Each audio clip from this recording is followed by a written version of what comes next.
E o podcast O Regional Tour está de volta e hoje nós vamos falar sobre o maior cartão postal de Olambra, o Moinho Povos Unidos. E para isso não poderia ser diferente, eu tinha que conversar com um especialista em moinho que ajudou a construí-lo, Tony Russell. Foi também o primeiro presidente da associação que administra o moinho e foi durante muito tempo esse presidente, né, Tony? E é um prazer enorme tê-lo aqui. E aí, se você ainda não é inscrito aqui no canal, já vai se inscrevendo e ativando também o sininho de notificações para você ficar sempre por dentro de tudo que acontece aqui. E vamos começar logo esse bate-papo. Tony, seja bem-vindo. Muito obrigado pela sua presença. Obrigado. E aí eu quero começar lá do comecinho. Tony, da onde veio a ideia de construir um moinho em Olambra?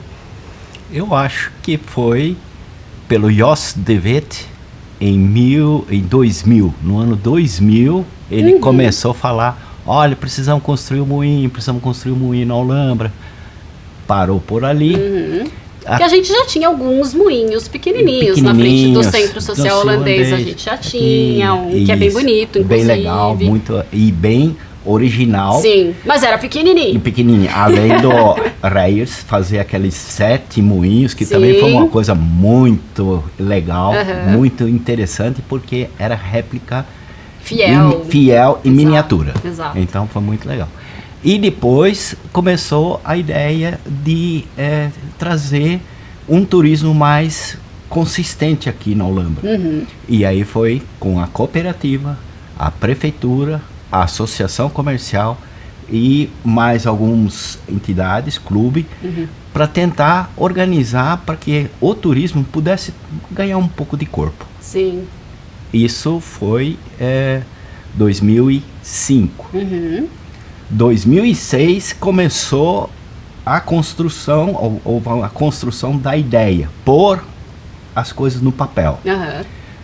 Muitas prioridades, muitas coisas, muitas ideias, criação de várias, um brainstorm, e no final acabamos dentro de um brainstorm de 10 ideias, falou, ó, é o moinho e vamos focar só em um. Ok. E esse foco foi quando o próprio ex-prefeito Celso Capato foi lá em Castro, e lá que ele percebeu que realmente isto seria muito legal aqui para Olambra. Para o pessoal de casa que não sabe, lá em Castro, né, que fica no Paraná, existe uma colônia holandesa também chamada Castro Holanda e que possui também um moinho, né, que foi construído inclusive antes do nosso moinho aqui em Olambra.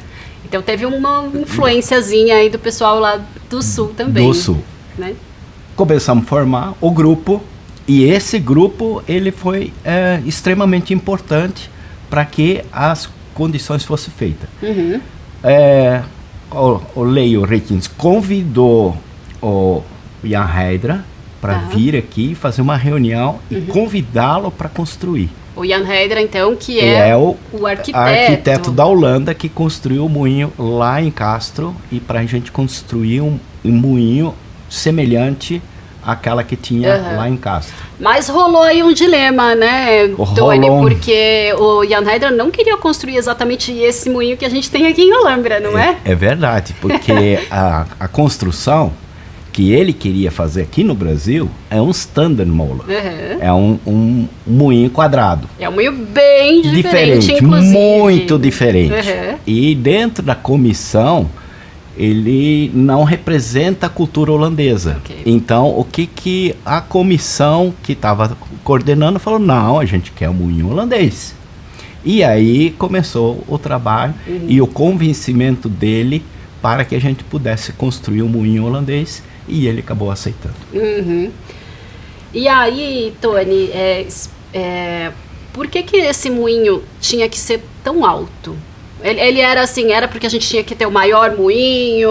O que rolou, então, na época, para a gente chegar no projeto que foi executado? Primeiro, o moinho que a gente olhou pela foto e sugestão, inclusive, do Jos, esse moinho seria o ideal. Esse moinho tinha só 22 metros.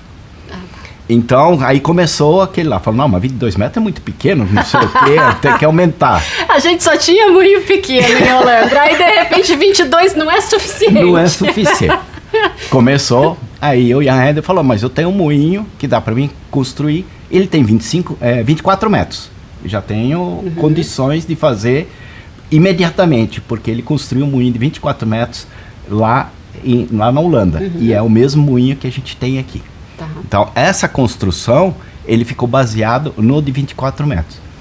Começamos a construção e, pela altura, nós tínhamos problema de árvores, e ela teria que ficar acima da altura das árvores.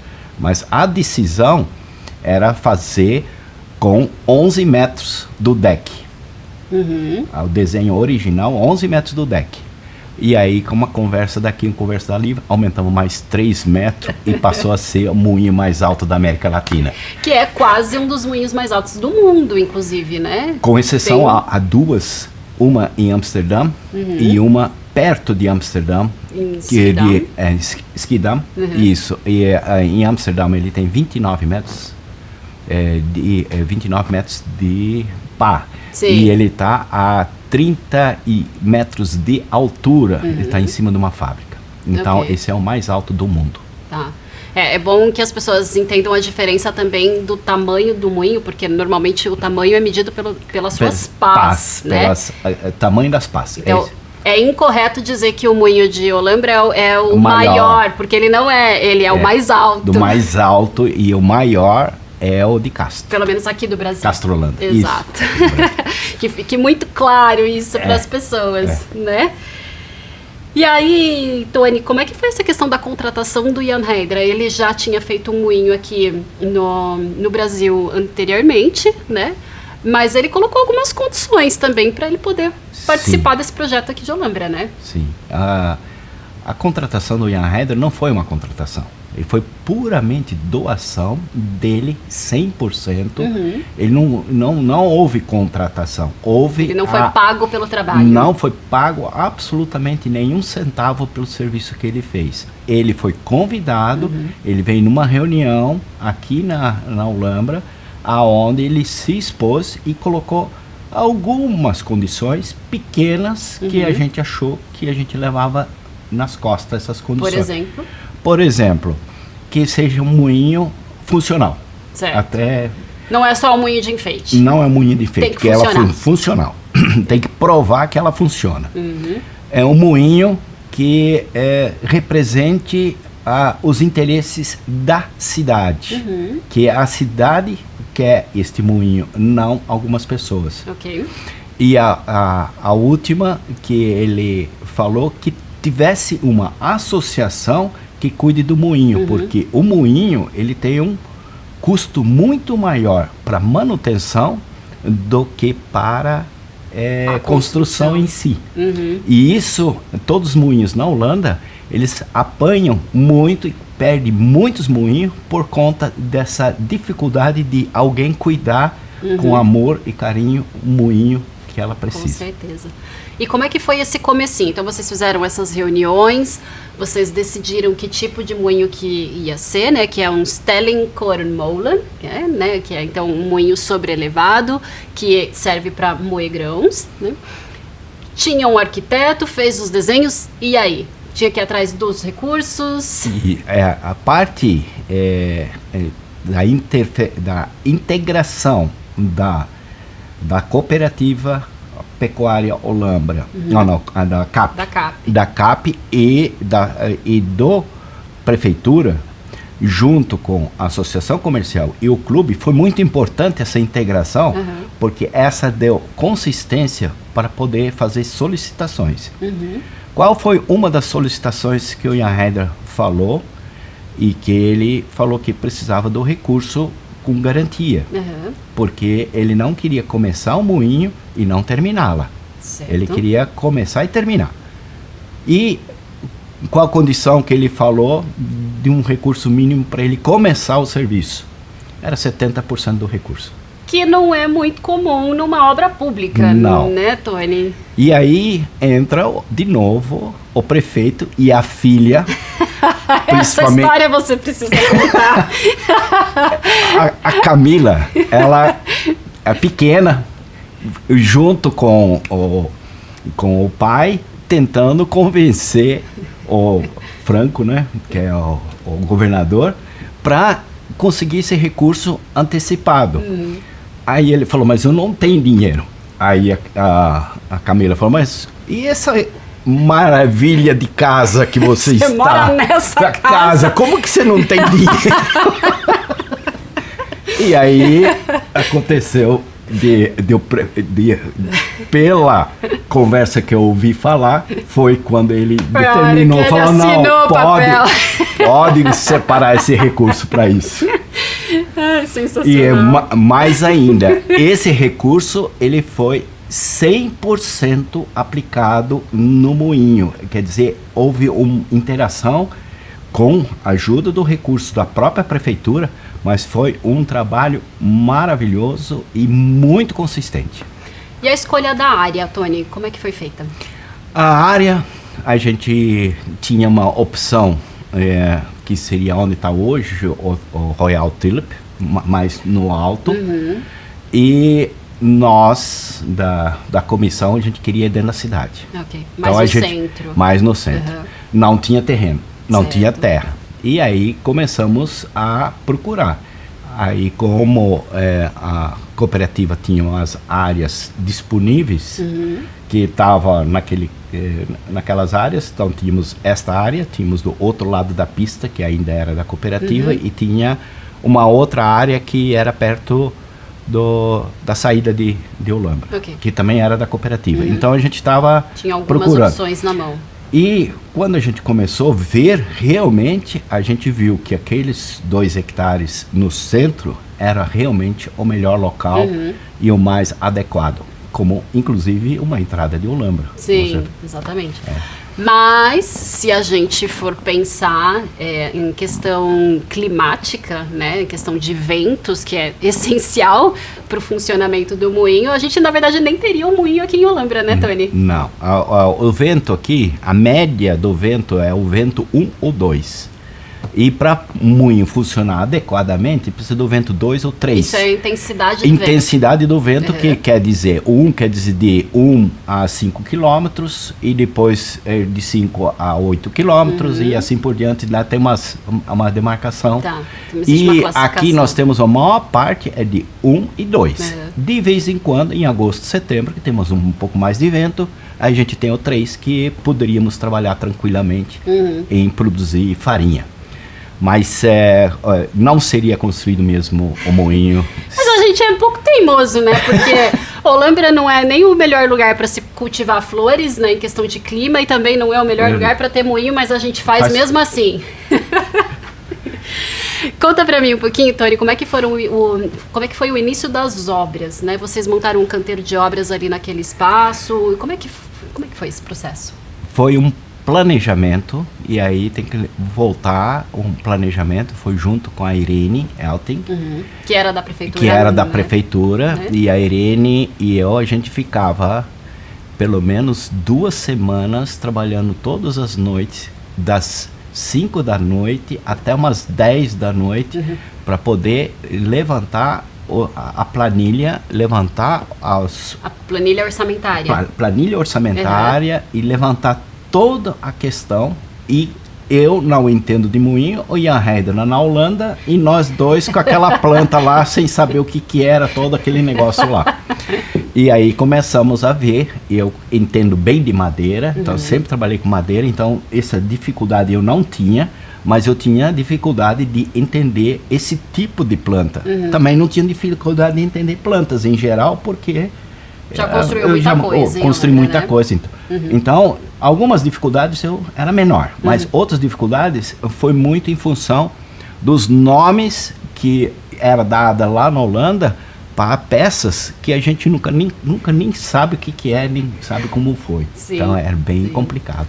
Eu imagino mesmo. E aí, esse trabalho junto com a Irene foi fundamental para a gente planejar. Ali a gente planejou planilha orçamentária, estruturação de grupo, de como é que é, quem faz o que, quando faz todas as tarefas, né? Não, as tarefas também determinadas, quem faz, que tipo de tarefa cada um faz. Então começamos a colocar tudo no papel para que a gente pudesse oferecer isso como um projeto consistente em execução. Certo.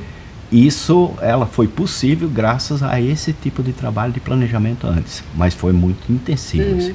E inclusive exigiu um planejamento muito grande por conta da construção ter sido feita em duas partes ao mesmo tempo, né? Porque a gente tem uma parte de alvenaria, né, e tem a parte da madeira, e as duas coisas foram acontecendo ao mesmo tempo. Sim, como se fala, né, dentro do cronograma, uma pode começar antes, outra pode ir mais para frente, e a gente teve que ceder, porque o prazo que a gente tinha para construir esse moinho era 1 ano.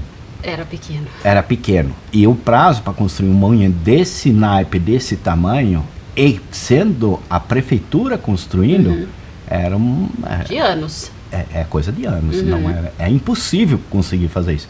Então, por conta do cronograma, vocês tiveram que espremer. Esprememos tudo e aí deu certo, porque tínhamos a história dos 60 anos de Olambra.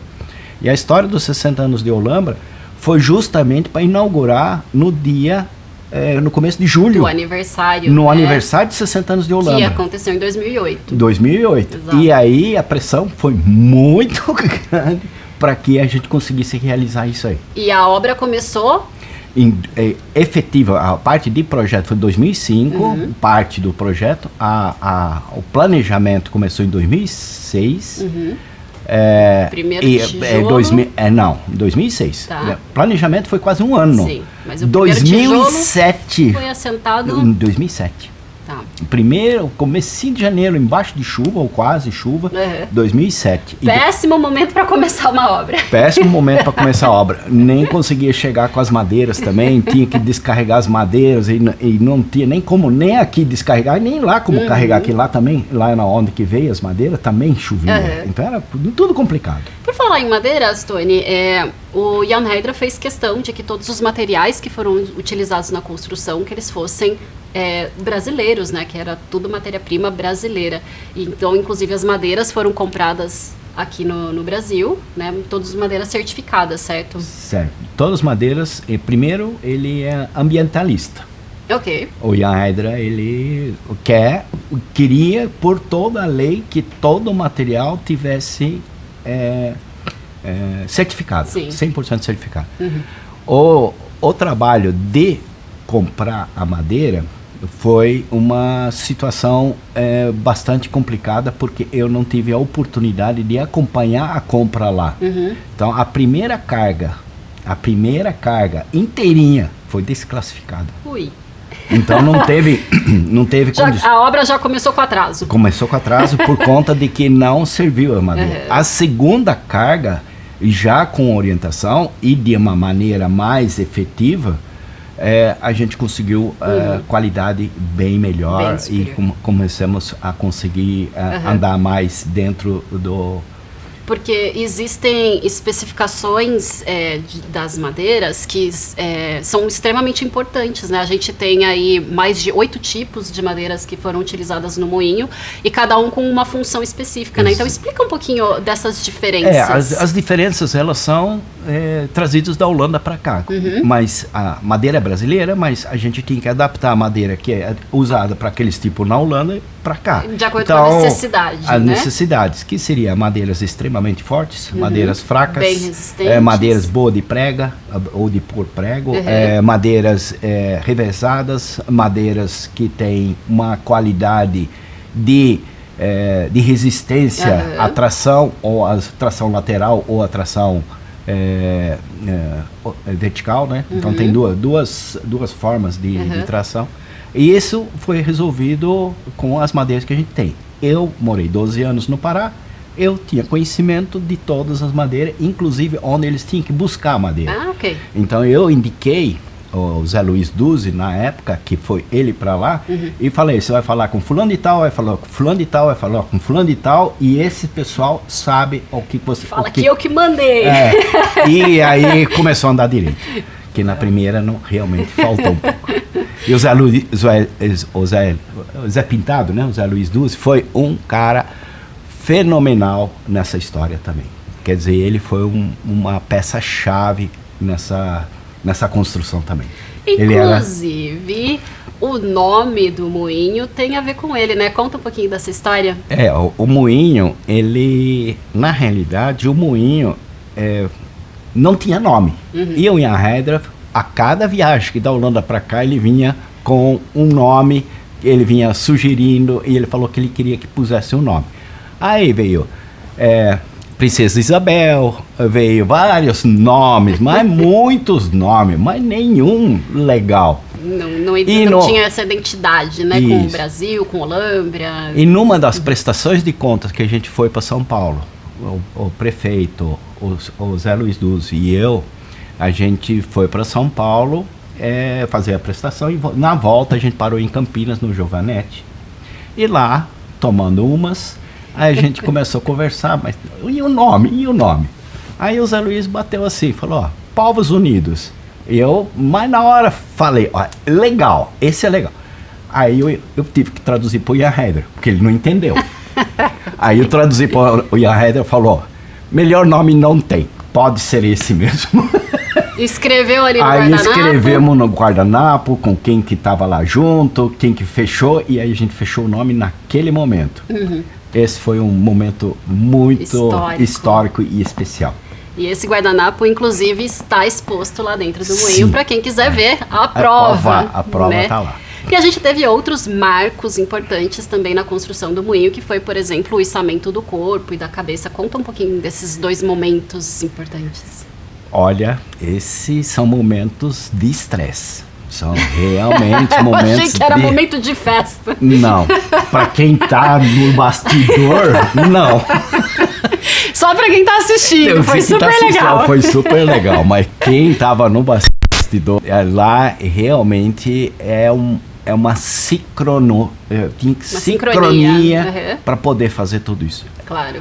O Jan Hedder tinha experiência, eu não. De içamento eu não tinha experiência. Então eu fiquei na dependência dele e do pessoal que lá. Só que português e holandês. Os dois não se conversavam. E eu precisava fazer. E tem termos. Rebolando ali no meio, né? E tem termos que eu também não conhecia. Então a ideia foi que a gente fez 3 viagens para São Paulo para determinar como a gente ia fazer esse planejamento do içamento. Então isso ficou muito bem classificado, muito bem combinado. O que me deixava mais estressado, porque tudo tinha que acontecer em um único dia. Ok. E isso me deixou muito estressado, porque eu percebia que você tem que apoiar certo, você tem que fazer testes, você tem que saber quanto vai, o contrapeso, o peso, o que vai ter que fazer. Então tem um monte de coisas que... E tinha que encaixar, né? E o principal problema é que lá em cima tinha as garrinhas onde os pés tinham que encaixar direto e já poder fechar. E a gente já tinha os pés fundidos em concreto, já estava tudo fundido, e a peça tinha que caber certinho lá dentro. Mas aí desce, vai, põe um pouquinho, põe mais um pouquinho, e vai descendo, e põe... E a gente lá em cima. Então a gente não viu a festa. Nós já estávamos no bastidor mesmo, no trabalho mesmo. E esse momento que quando encaixou e o Jan Hedder subiu lá em cima e pegou uma marreta e deu uma pancada num dos pés, ele fez, plum, assentou. Eu falei, nossa senhora! Ainda bem que ele tava lá pra dançar. Daquele martelado lá, putz, a vida foi um negócio bem... Mas eu, particularmente, fiquei muito estressado. Nossa, e esse foi um momento bem Mas bem também delicado. Uma sensação de alívio a hora que... A hora que bateu aquele marreta lá em cima, e alívio foi total. E aí, então, a construção foi terminando, né? E aí foi chegando próximo da data da inauguração do moinho e tinha algumas outras preocupações também acontecendo no momento. Por exemplo, a questão dos moleiros, né? Então, conta um pouco pro pessoal de casa, Tony, o que é um moleiro, o que ele faz e por que era tão importante que a gente tivesse moleiros? O moleiro, eu não sabia o que era moleiro. Né? O que é moleiro? Que é um nome, inclusive, inventado aqui, né? Na realidade, o moleiro, ele é um nome que a gente criou, porque muita gente pensa que o moleiro é aquele cara que cuida de mola de caminhão. E não é. Moleiro vem da palavra mó, da pedra mó, Sim. que é da moagem e que cuida da pedra mó. E por isso que ele chama moleiro. E o moleiro, ele existe a palavra antiga aqui no Brasil também. Ok. Então a gente conseguiu adaptar e saber que é o moleiro. O moleiro é o que opera o moinho. Ok. O moinho é uma peça perigosa e tem vários procedimentos que você tem que ter. E você tem que ser certificado para você saber que você pode como operar Sim. e ter certeza de que você tem o perfil para ser um moleiro. Ok. O que, por exemplo, você precisa ter para ser moleiro? Não pode ter medo. Você não pode ter medo de altura, mas também não pode ter medo de vento, de chuva ou de... Não pode entrar em pânico. Não pode entrar em pânico. Então você tem que ter tempestade. um perfil que é tranquilo e que você tem confiança em si próprio para poder agir em momento de pânico ou em momento de dificuldades. E outra é o peso seu. Então o peso para você poder ter a força, contrapeso suficiente para puxar nas cordas que precisa para deixar ou tem parar. Que ser forte. Não, forte é mais peso mesmo. Tá. Não é muito pelo fato de ser forte. Então porque mulheres também podem ser moleiras. pode, tem que ter peso. 65 quilos você consegue ser moleiro. Então esse é o peso mínimo, que é o contrapeso para você poder acionar o freio principal. Ok.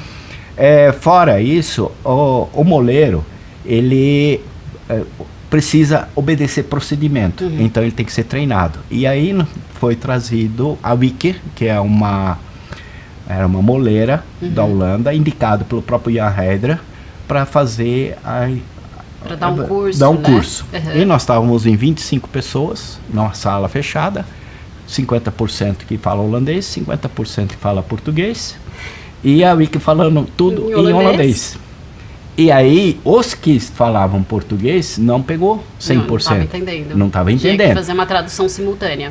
Aí teve o Florisvela, que ajudou a fazer a tradução simultânea. Eu também ajudei, e mais outras pessoas que faziam. Mas a tradução simultânea, para quem não conhece, é muito difícil. Sim. Então, metade do assunto você acaba pegando.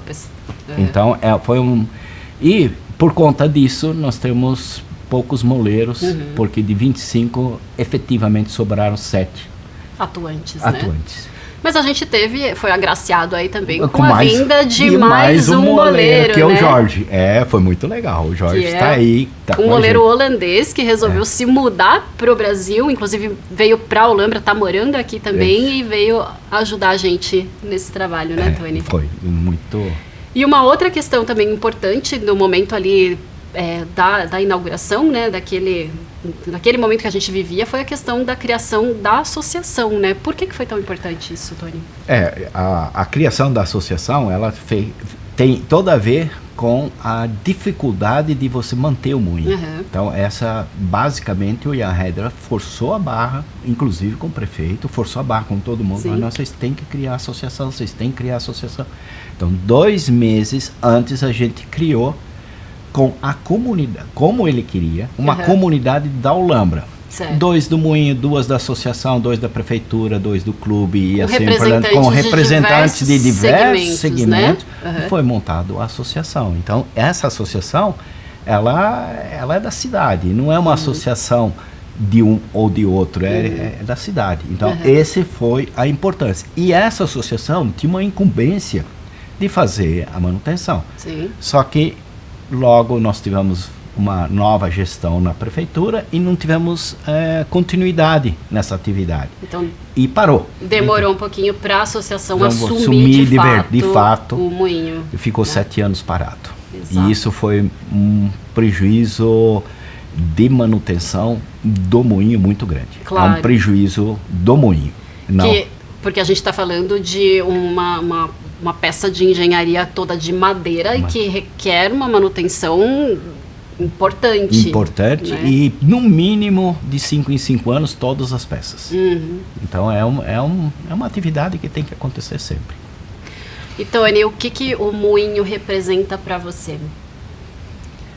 Olha, eu não posso falar muito forte, mas a Cineide, minha esposa, falou que eu tô mais casado com o moinho que com Mas na realidade, eu me apaixonei pelo moinho já há muito tempo. Então, desde a época com o Jos, lá, as conversas que a gente já tinha, porque ele sabia que eu mexia com madeira, então ele já sabia que eu tinha capacidade para fazer, então eu tinha umas conversas já rolando aí na cidade. Mas eu me encantei quando eu fui para a Holanda pela primeira vez, em Doetinchem, no moinho Aurora, onde eu tive a oportunidade, por um tio meu, que eu podia subir até o último andar, onde acontecia tudo.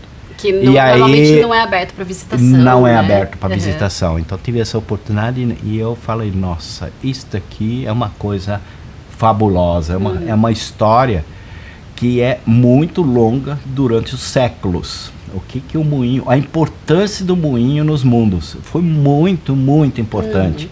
Aliás, a Revolução Industrial lá na Inglaterra, que é a famosa Revolução Industrial, antes disso teve a pré-revolução industrial, que foi os moinhos. Sim, então, um grande apogeu dos moinhos, né? Então, o moinho, você se apaixona pelo conhecimento de engenharia, pelo conhecimento que as pessoas tinham e principalmente pela habilidade, não de AutoCAD e coisa assim, mas de habilidade de fazer... Da engenharia em si mesmo, das coisas mais naturais e mais simples possível. E acontece dentro do moinho. Exatamente. E aí, se você quiser conhecer um pouquinho mais dessas histórias, o Tony é um moleiro, né? Ele trabalha com bastante frequência lá aos finais de semana para atender os visitantes e para explicar como é que o moinho funciona, contar todas essas histórias que ele está contando para a gente hoje. Então, faz um convite para o pessoal.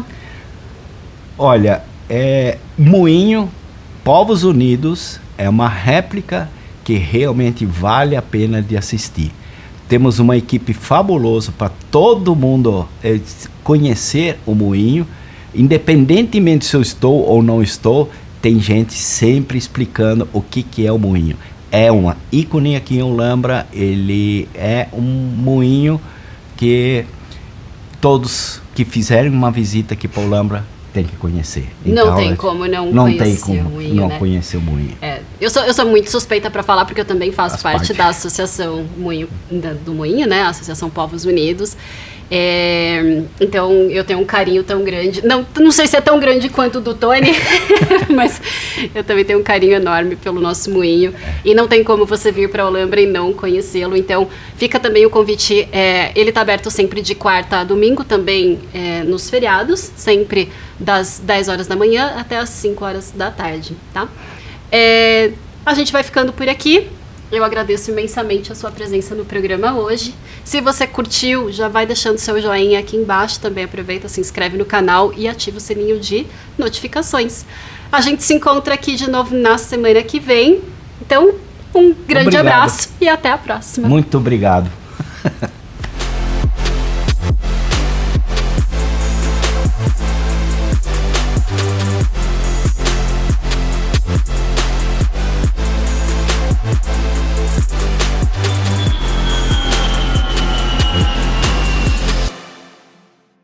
Você sabe qual a melhor plataforma da região, de fácil acesso, disponível 24 horas para consultas e compras? Conheça o Regional On. Nele você encontra guias, jornais com reportagens diárias, turismo, shows e eventos. Além de tudo, aqui você encontra hotéis, pousadas, o melhor da gastronomia regional, nacional e internacional. Tudo sobre a região metropolitana de Campinas, Circuito das Águas Paulista, Baixa Mogiana e Sul de Minas. O Regional On agora na sua mão. Acesse!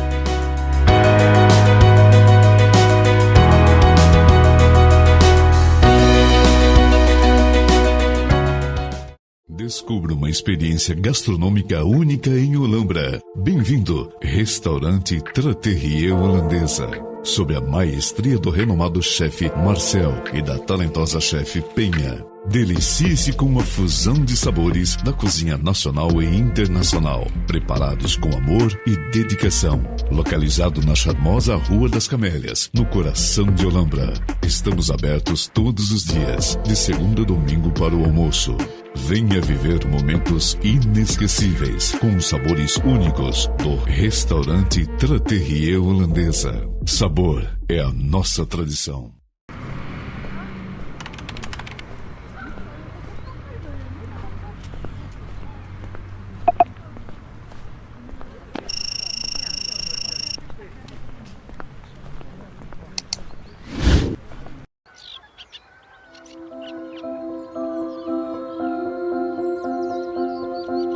Uma cidade que te conecta com os ares e encantos da Europa, que te reconecta com as belezas naturais do Brasil e o clima inconfundível do interior de São Paulo, que te diverte, enche os olhos, molha a boca e faz pulsar o coração. Olambra te conquista no olhar, no sabor, na diversidade das flores e no amor. A 1h30 de São Paulo, bem pertinho de Campinas e acessível por algumas das principais rodovias do país, é destino obrigatório para quem quer viver novas e surpreendentes experiências. Redescobrir a força do sorriso que só um passeio inesquecível é capaz de revelar. Aqui, cada esquina encontra uma nova paisagem, desperta um sentido, faz valer a pena aquela viagem que há tempos você tanto planeja e que tanto está querendo fazer. Olha essa rua aqui, toda aquela gente ali, uma delícia de lugar para estar, curtir, registrar e, claro, eternizar. A capital nacional das flores está entre os destinos mais concorridos do país. É um lugar especial para quem gosta de arquitetura com contornos típicos e diferentes, para quem se interessa por tradição, origem, história, para os amantes de belas paisagens de água e de campo, de vida cultivada em parques e praças, por todo lugar. Aqui, cada receita é única, cada passo desvenda um novo cenário imperdível.